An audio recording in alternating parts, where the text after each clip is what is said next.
Welcome back to my channel. So आज हम class 6 का जो इंग्लिश की बुक है हनीसकल उसका चैप्टर फर्स्ट करेंगे। तो अब मैं इंग्लिश पढ़ाऊंगी, मैंने बताया था आप लोगों को। तो who did Patrick homework? Patrick का होमवर्क किसने किया? तो पैट्रिक का होमवर्क किसने किया, ये आपने बचपन में भी कहानी सुन रखी होगी। ठीक है, तो एक बार इसे रीड कर लेते हैं। डिस्कस इन क्लास, जो लिखा हुआ है discuss in class. Do you like your homework? Do you do it yourself और do you get help? What homework do you usually have? मतलब तुम्हें होमवर्क करना पसंद है, तुम अपने आप करते हो या फिर किसी की मदद लेते हो, और किस तरीके का होमवर्क तुम्हारे पास है। तो हम अब देखेंगे अपना फर्स्ट पैरा। तो जो हमारा फर्स्ट पैराग्राफ है वो ऐसा है। Patrick never did homework, too boring, he said. He played hockey and basketball and Nintendo instead. His teachers told him, Patrick, do your homework or you won't learn a thing. And it's true, sometimes he did feel like an ignoramus, but what could he do? He hated homework. Patrick कभी भी अपना homework नहीं करता था। वो कहता था कि ये बहुत ही ज़्यादा बोरिंग है होमवर्क करना, कौन करेगा इसको। और वो हॉकी खेलता था, बेसबॉल बास्केटबॉल खेलता था और नाइनटेंडो खेलता था। मतलब नाइनटेंडो एक तरह का वीडियो गेम है, वो भी वो खेलता था। उसकी टीचर उसे हमेशा बोलती थी कि पैट्रिक तुम अपना होमवर्क किया करो, वरना जो भी चीज़ें मैंने क्लास में तुम्हें पढ़ाई है वो तुम सब भूल जाओगे। तो टीचर उसके फ़ायदे के लिए बोलती थी ये सब चीज़ें, लेकिन ये सही बात थी। एंड इट्स ट्रू, ये सच बात थी कि कभी कभार तो उसे चीज़ें वो सुन लेता था टीचर की, लेकिन कभी कभार उसे इग्नोरेमस होने लगता था। मतलब कि इग्नोरेमस मतलब कि जैसे कोई भी व्यक्ति, कोई भी इंसान आपको कोई चीज़ सिखाए एजुकेशन से रिलेटेड, पढ़ाई से रिलेटेड, तो आपको वो बकवास लगती है। बहुत बार होता है ना कि आपको दोस्त आपको ऐसे मतलब कुछ अच्छी चीज़ें बताता है और आपको लगता है कि ये क्या बेवकूफ़ों की तरह मुझे इग्नोरेमस फील होता है। मतलब ऐसे ही उसे भी फील होता था, लेकिन अब वो क्या करे, उसे भी होमवर्क करना बिल्कुल भी पसंद नहीं था। तो ये था हमारा first para. I hope you understand the first paragraph. ठीक है, तो फर्स्ट पैराग्राफ में सिंपल था कि पैट्रिक अपना होमवर्क नहीं करता था, वो बहुत ज़्यादा बोरिंग लगता था उसे होमवर्क। वो हॉकी खेलता था, बास्केटबॉल खेलता था, नाइनटेंडो खेलता था। उसकी टीचर बोलती थी कि पैट्रिक अपना होमवर्क करो वरना तुम सारी चीज़ें भूल जाओगे। जब भी ये टीचर उसको बोलती थी ये चीज़ उसे इग्नोरेमस लगती थी और उसे बिल्कुल भी होमवर्क करना पसंद नहीं था। Now let's move to the second paragraph. Our second paragraph is, then one day he found his cat playing with a little doll and he grabbed it away.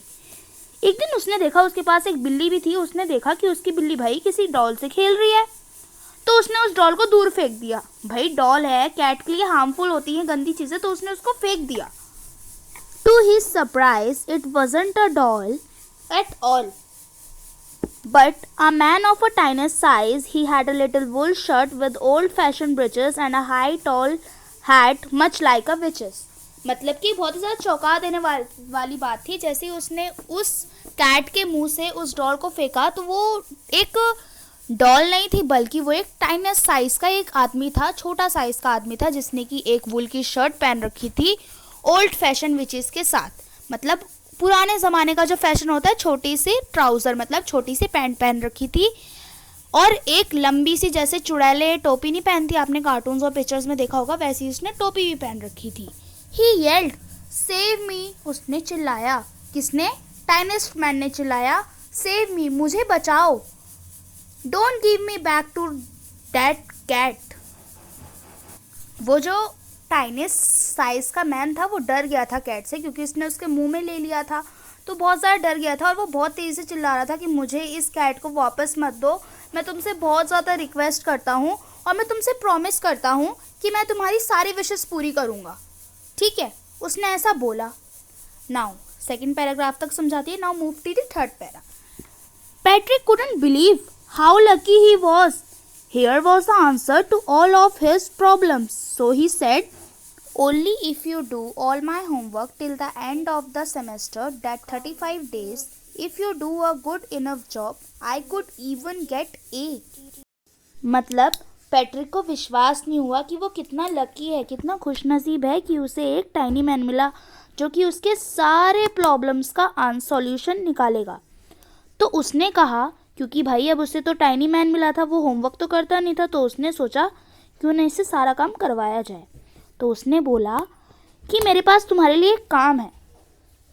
तो उसने बताया कि सेमेस्टर ख़त्म होने तक, सेमेस्टर मीन्स कि half yearly, first term का जो होमवर्क होता है वो उसकी मैम चेक करेंगी, तो वो सेमेस्टर कंप्लीट होने में अभी 35 डेज बाकी हैं, तो उससे पहले पहले तुम मेरा काम कंप्लीट कर दो। तो उसने ऐसा इसलिए बोला क्योंकि उसे होमवर्क तो पसंद नहीं था करना, वो उससे करा लेगा।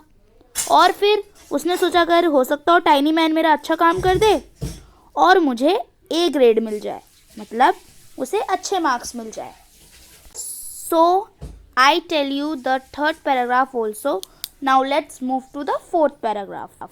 Fourth paragraph is, a little man faced wrinkled like a dishcloth through in a hamper. He kicked his legs and doubled his fist, and he grimaced and scolded and pursued his lips. Oh, I am cursed, but I will do it. Meaning, तो इसका मतलब है जो वो tiny man था उसका face जो था वो रिंकल हो गया, लाइक अ रिंकल मतलब सिकुड़ गया, किसकी तरह, डिश क्लोज थ्रू इन अ हैम्पर, जिससे हम हैम्पर साफ़ करते हैं, जिससे हम बर्तन साफ़ करते हैं, डिश क्लोज जो होता है उसके जैसे एकदम इसका चेहरा सिकुड़ गया किसा लिटिल मैन का। और उसे बहुत ज़्यादा, उसने अपने पैर पे किक मारी, अपने ही पैर पे किक मारी, और डबल हिज फिस्ट, अपनी फिस्ट को डबल कर लिया, और वो मन ही मन में गुस्सा हो रहा था, और वो स्कोल्डेड मीन्स वो बहुत ज़्यादा गुस्सा हो रहा था, और वो मतलब ऐसे बरबरा रहा था अपने लिप से। लेकिन अब वो क्या करे, अब उसने प्रॉमिस किया था उससे, पैट्रिक से, वरना वो उसे कैट को दे देता, तो इसलिए उसने बोला हाँ ठीक है मैं कर लूँगा क्योंकि मैं अपने प्रॉमिस में बंधा हुआ हूँ। तो इसलिए वो पैट्रिक को तो मना कर नहीं सकता था, तो इसलिए उसने बोला ठीक है मैं तुम्हारा होमवर्क करने के लिए तैयार हूँ, ओके, क्योंकि वो पैट्रिक को तो मना कर नहीं सकता था। Now let's move to the fifth paragraph. Our fifth paragraph is, and true to his word, that little elf began to do Patrick homework. Except there was one glitch. The elf didn't always know what to do and he needed help. Help me, he says, and Patrick would have to help in whatever way. I don't know this word, the elf squeezed while reading Patrick homework. Get me a dictionary. No, whatever better. Look up the word and sound it out by each letter. Okay. तो ये सच बात थी, उसने वो जो little man था उसने उसका काम करना स्टार्ट कर दिया। यहाँ पे लिखा हुआ है द लिटिल एल्फ, तो उसी वो टाइनेस्ट मैन को बोला गया है। एल्फ एक तरह का आपने कार्टून कैरेक्टर्स में देखा होगा, एल्फ एक तरह का कार्टून है। तो वो पैट्रिक का होमवर्क स्टार्ट कर देता है। तो मैं आपको एक बार एल्फ की फ़ोटो दिखा देती हूँ। तो ये एल्फ है, ठीक है। जैसे ये एल्फ है, जैसे इसके कान निकले हुए ना, वैसे उस टाइनेस्ट मैन के भी ऐसे कान निकले हुए थे, इसीलिए उसे एल्फ बोला गया है, ठीक है। तो यही थी एल्फ की फ़ोटो, आपने देख ली, ठीक है। तो जो ये बात सच थी कि भाई वो मना तो कर नहीं सकता था अब एल्फ उसको काम करने से, तो उसने उसका काम करना स्टार्ट कर दिया पैट्रिक का होमवर्क। अब वो था कि मतलब बिगर गलती किए हुए, क्योंकि एल्फ को भी नहीं पता था कि मतलब वो कैसे काम करे, क्योंकि वो छोटा सा था और उसे भी मतलब ज़्यादा कुछ नहीं आता था, उसे ज़्यादा कुछ नहीं पता था। तो वो बहुत ज़्यादा वन गिल्ट, मतलब उससे कोई गलती ना हो, इसलिए वो मतलब सोच रहा था the elf didn't always know what to do and he needed help.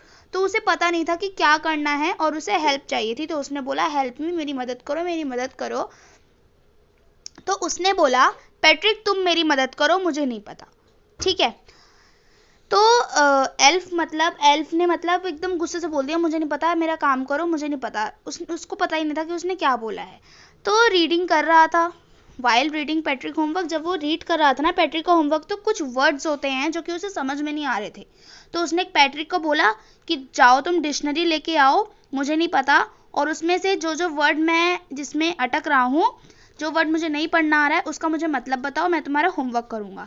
तो ऐसे ऐसे वो उसे वर्ड बताता गया और वो डिक्शनरी में से पैट्रिक ढूंढ रहा था। तो इसी तरीके से एल्फ ने काम लिखा उसका, बट लेकिन उसमें दिमाग लगा पैट्रिक का, okay. So our fifth paragraph is complete. Now let's move to the sixth para. So our sixth para is, when it's come to the maths, Patrick was out of luck. What are times table? The elf shrinked. We elves never need that. तो मतलब जब maths के काम करने की बारी आती थी तो पैट्रिक का अलग काम नहीं करता था, क्योंकि एल्फ को मैथ्स नहीं आती होगी इसलिए वो सोचता था। तो एकदम से एल्फ चिल्लाया, मतलब द एल्फ श्रिंक्ड, ये टाइम टेबल्स क्या होती हैं? तो क्योंकि वो बोला कि ये टाइम टेबल्स क्या होती हैं, क्योंकि उसे ज़्यादा इतनी मैथ्स आती नहीं थी एल्फ को, तो इसलिए उसने बोला ये टाइम टेबल क्या होती हैं, क्योंकि हम एल्फ्स को टेबल की ज़रूरत ही नहीं होती। And addition and subtraction and division and fraction. Here sit down beside me, you simply must guide me. Elves know nothing to human story. To them it's a mystery.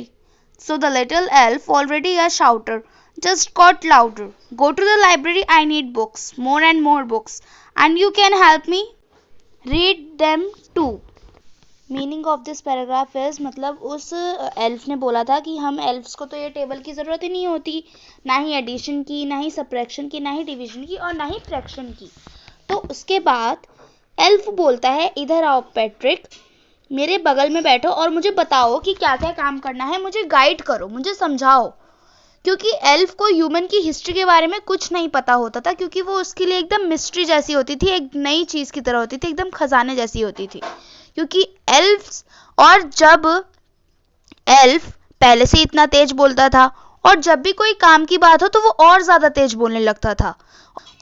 वो तेजी से चिल्ला के बोला, बहुत तेज एकदम, शाउटर जस्ट गॉट लाउडर, बोला library में जाओ पैट्रिक और बुक्स लाओ, मुझे ज़्यादा से ज़्यादा बुक्स चाहिए और तुम मेरी मदद करो, इसको पढ़ो तुम और मुझे बताओ, वो मैं तुम्हारा होमवर्क करूँगा। सो आगे का पैराग्राफ हम नेक्स्ट वीडियो में समझेंगे। तब तक के लिए बाय बाय, टेक केयर, जल्दी अपलोड करूँगी। And if my video is useful to you then like the video and subscribe my channel. If you don't subscribe then you don't get notification.